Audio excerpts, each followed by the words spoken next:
welcome back to my channel. It's been a long time since I have posted a video on this channel. I don't even remember what the last video was. If you are new here, my name is Kylie and I'm a mom of two boys, Kenai and Cohen. Kenai is 20 months and Cohen is 2 months. We recently just did a big road trip to Idaho. We currently live in San Diego, so it's about a 22 to 24 hour drive with no stops.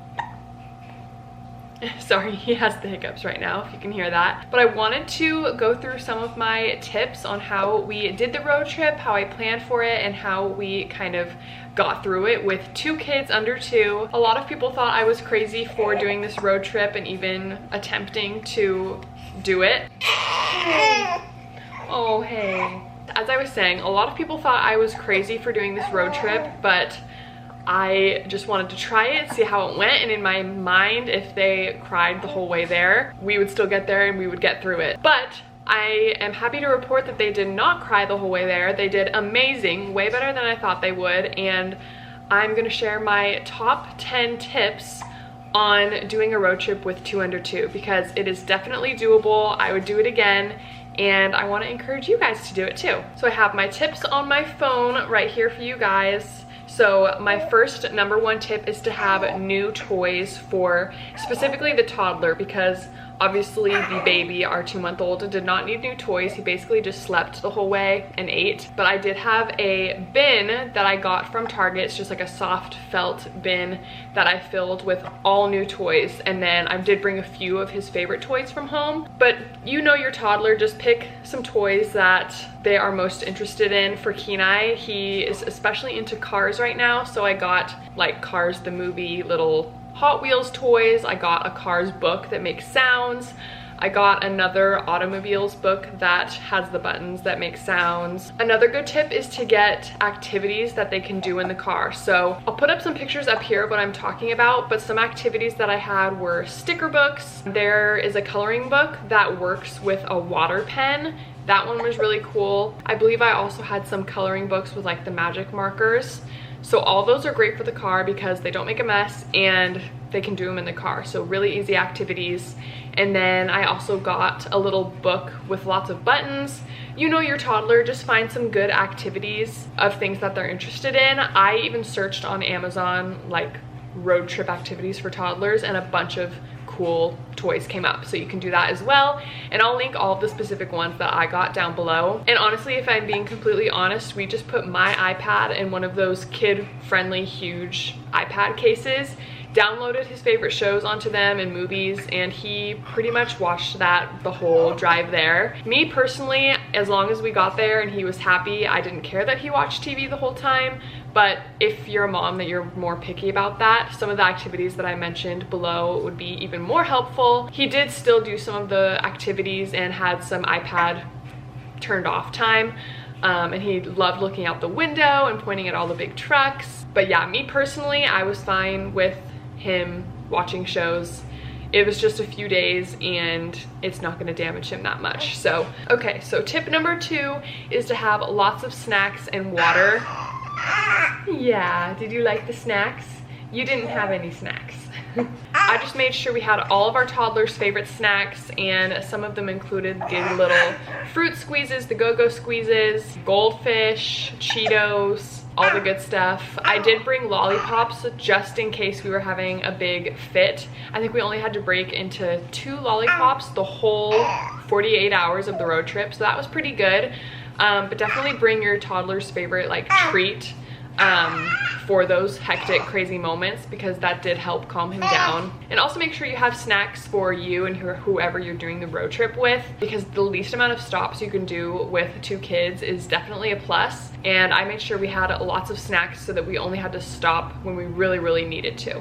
Tip #3 is to have a portable sound machine. I have this one from Amazon, and I've had this one since Kenai was a baby, and it works great. The battery does die pretty quickly, so I'd make sure you put new batteries in before you leave.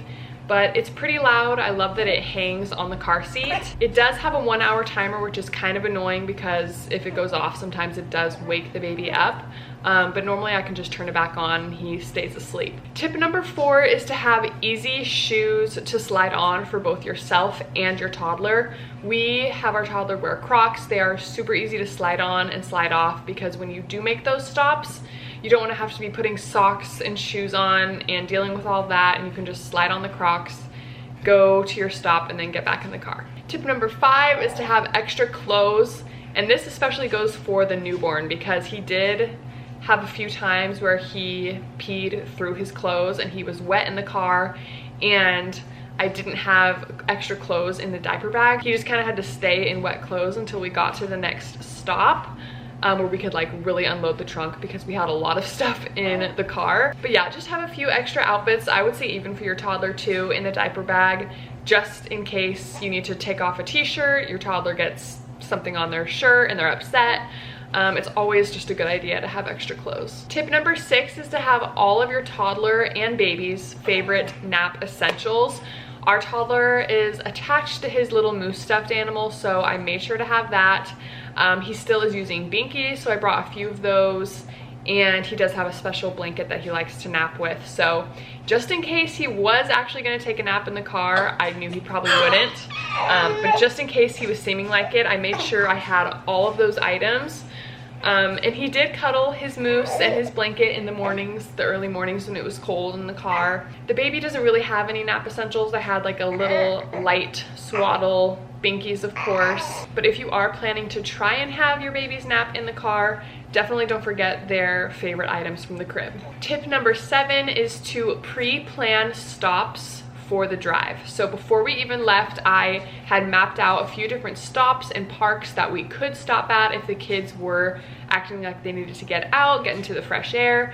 I think I had 2 or 3 stops and parks planned. We actually didn't have to use a single one of my planned stops because they were just doing so good in the car. We wanted to just keep driving and get to our destination, but it was nice to just have a list on my phone of parks to have that we could eat lunch at, parks with nearby restaurants that we could get something to eat, use the bathroom. So definitely do this beforehand because I feel like if I had been doing it in the car, I would have been stressed out trying to find a good park, do research. So definitely have a list before you go. And if you don't need them, great. Tip number 8 is planning on timing out when you arrive to the hotel. If you're doing a road trip that is gonna take more than one day, I highly suggest driving all the way up to your toddler and baby's bedtime. The first day we got to the hotel at around 4 p.m. so we had to figure out dinner, do bedtime routine, and also keep the kids up until bedtime, and they were already exhausted from not really napping throughout the day, and it was just a mess. So the next day we were like, let's just keep driving all the way up until bedtime and get to the hotel right at bedtime so we can just put the kids right to bed and do dinner on the road, and it was way easier. And I know some people even drive through the night. We personally felt like we needed some sleep in between, but that's also an option too if you want to switch off driving. Tip number 9 is optional. If you are able to do it, it is super helpful. And it is, if you are staying at a hotel, I highly recommend getting a room with a suite. The first night we just had a room with 2 queen beds, and we brought in the pack and play for our toddler, and he would not sleep in it because he could obviously see us and he wanted to be in bed with us. So I slept in the bed with Cohen and my husband slept in the bed with Kenai. It worked out and it was fine, but the drive home we got a room with a suite and we were able to put the pack and play kind of around the corner so the toddler couldn't see us, and he slept perfectly by himself in the pack and play. So that was really nice. We got the bed to ourselves with the baby, obviously. That was very nice, and if you do have the money to do that, I would very highly recommend it. Tip number 10 is to just take a deep breath and relax. You will get to your destination. I have faith that it will go well and the road trip will be great and you'll want to do it again. Get your favorite coffee drink or roadside snack and just enjoy the drive. It's going to be worth it for the memories, and I'm so glad that we did our road trip. So I really hope that these tips helped you guys out. Comment down below any questions that you have and any tips that you have that I didn't mention. Make sure you guys go over and subscribe to our vlog channel. We post way more videos over there of daily life and updates and things like that. So go over there and subscribe to this channel. Give this video a thumbs up and also comment down below if you guys are planning a road trip anytime soon and where you're going. Thank you guys so much for watching, and I'll see you in the next video. Bye. Say bye. Bye.